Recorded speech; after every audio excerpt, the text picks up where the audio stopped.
វារាំងថ្នោតធ្វើជាសាំងសេ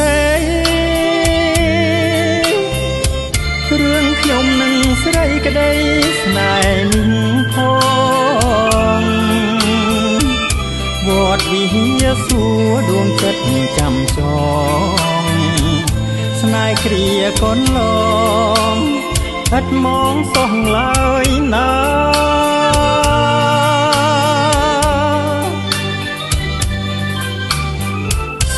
រាំងថ្នោតមៀបងនាងមានគុណណា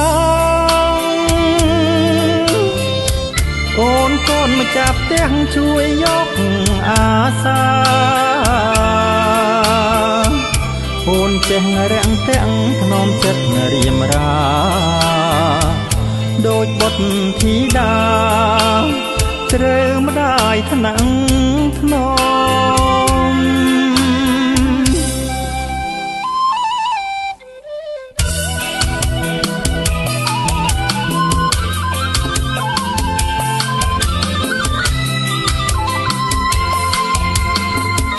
នាងជូនអាហារជីវ៉ាផ្គាប់ចិត្តពិតមាននិស័យទេវតាប្រណីជួយជាគូក្រងគុំឲ្យវារាំងថ្នោតសម្រស់នាងបាត់បង់ទួងអូនខន់ខ្វងបងស្ម័គ្រលោកខ្សែ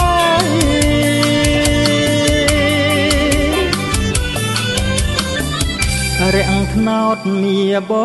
ងបងស្រណងណា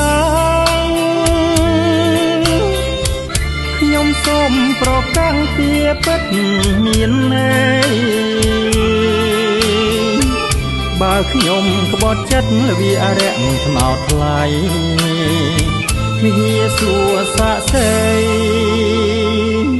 ប្រឡាយខ្ញុំចោ